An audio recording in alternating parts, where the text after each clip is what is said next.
Okay. Yeah, just follow us again.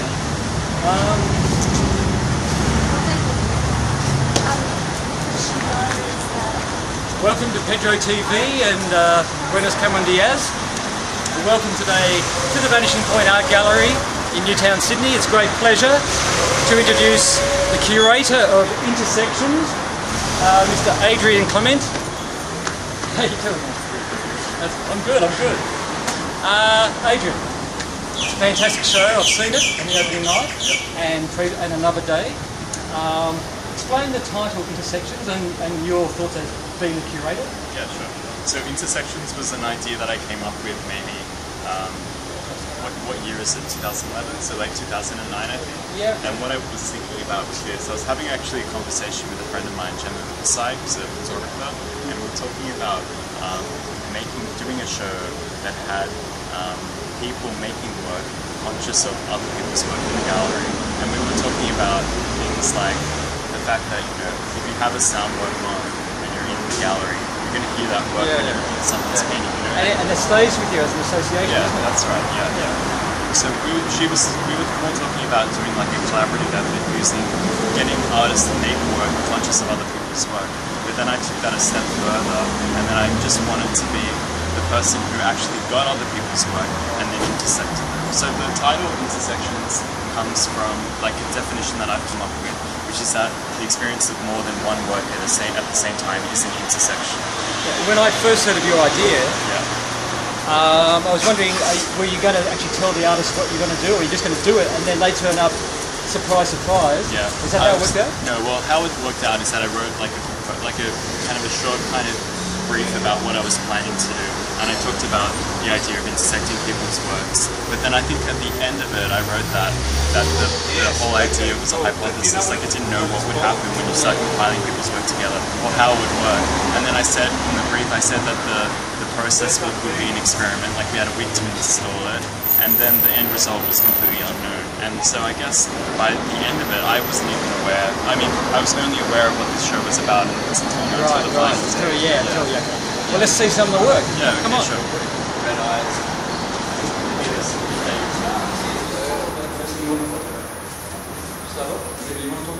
Which piece? All right. So the idea for this show, I really wanted this kind of show to be kind of this one experience, an experience of everybody's work at the same time.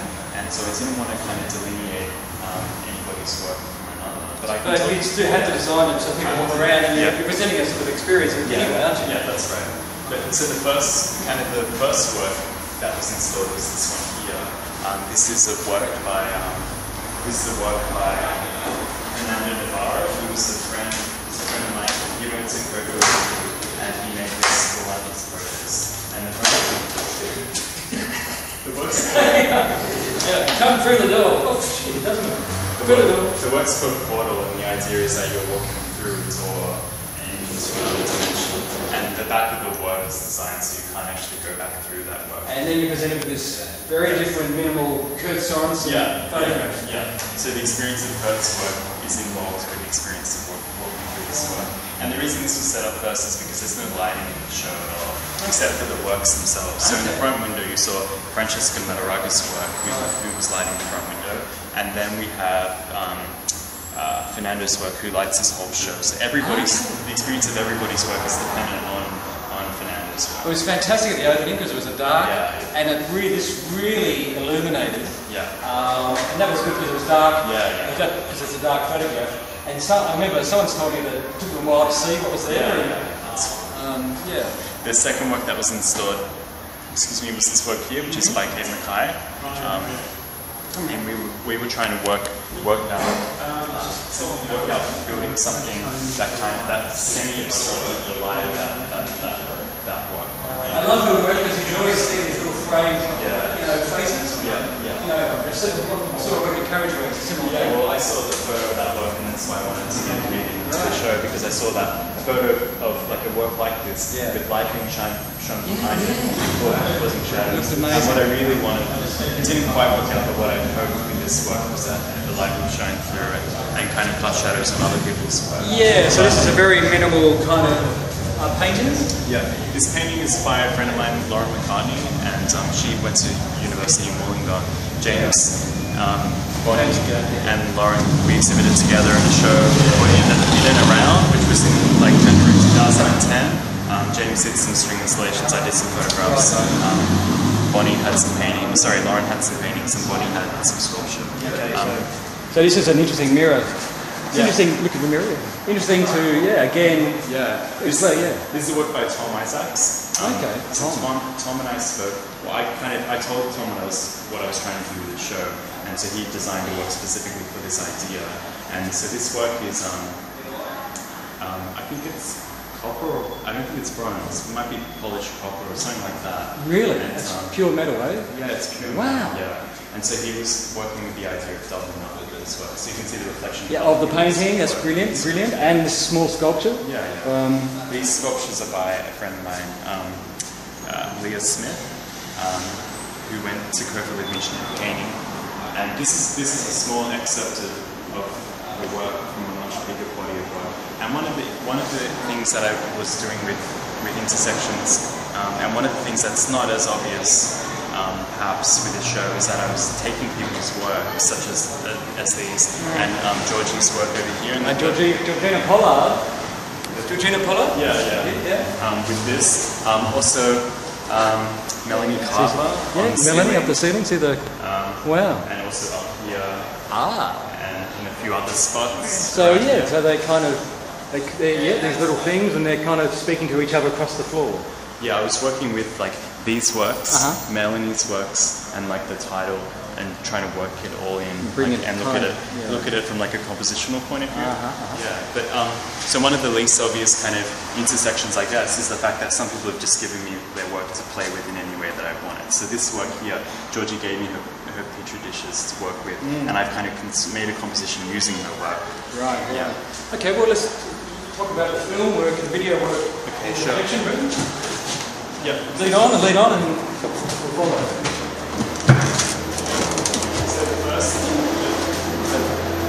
The first intersection that I kind of came up with was actually a work that I exhibited here. I'm not sure if you remember, from Living Space, and was in that other room. And it was a projection of it was a slide projection of my grandfather's trip in Paris. Right. And I projected onto a portrait of myself. Yes, I do remember that. A small portrait. Yeah, it was very fascinating work. Yeah, and that kind of triggered this whole show as well. And I wanted to do the same kind of thing, but using other people's works and for different ideas. This work here is by, this is an excerpt of Hayley Hill's like a big kind of video work that she did for her honours. Right. And then the photograph behind it is by Alex Whistler, who designed the photograph specifically. Alex Whistler? Yeah. And Hayley Hill. What a team. Yeah, pretty good. This is amazing how, can you just see the brickwork, which isn't illuminated by, it's so red. Yeah. So red. And yet that brickwork, it's just, I love that area there, because you're seeing the border of the video. And on the other side, and now there's a fascinating video by, what is the first one? Yeah, this is a video by Goran. How do you say his name? Tomic. I give it a soft ending. Okay. I don't think everyone does. Okay, yeah. But I do. Yeah. This is a video that he made recently. I can't remember what it's called, to be honest. But the idea for this work is to project Goran's work onto, and this is a work by Marlene Serra.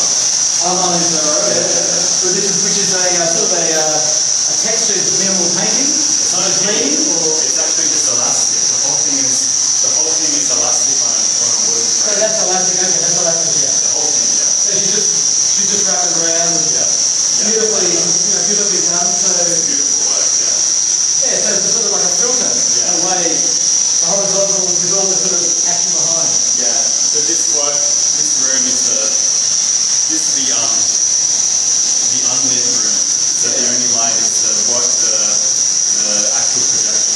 So the sound is actually working with all groups. It's intersecting with all of them. That's right. Yeah. We can hardly talk. It's getting so loud. Yeah. So that's kind of. I guess so. It's maybe a little bit too loud. Right. Today. Yeah. But the idea with this projection is that this would be projected up until this point. Okay. Okay. And then you wouldn't be able to see that as much from the bottom. And you don't. So the experience of Marlene's work is dependent on Goran's work, and it will change because of Goran's work. Excellent. I remember talking to both artists on the opening night, and they were both thrilled about the result. Yeah, so congratulations, Adrian. Cool, thanks. And I just wanted to point out one more thing, which is that I didn't include any titles in the show because I really wanted this to be experienced as one work. So even though I've kind of talked about individual works, the point of this show is really to experience intersections as a whole. Yeah, we're not individual prices, titles, so your eye or your mind is not led. No. You can just experience it, and some of the surprising experiences were the best.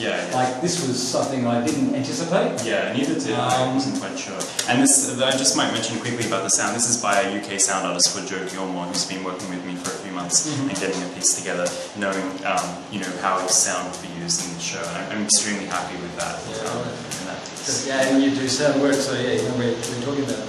Excellent, Adrian. Okay, thank you. We'll wrap it up. Any next sort of plans for more work, or Pineapple Park? Is Pineapple Park still alive? Pineapple Park is still alive. James is overseas in Toronto, and we're going to go visit him soon. But I've got a show coming up, Factory 49, on the 23rd of February, and then a few other projects in the next couple of months. He's a busy guy. He's a very talented guy, and I'll let you know what he's going to be up to. I'll let you know what he's going to be up to, because you're going to be very busy next few months. Okay. Fantastic. Thanks, Adrian. Okay, thanks. All right.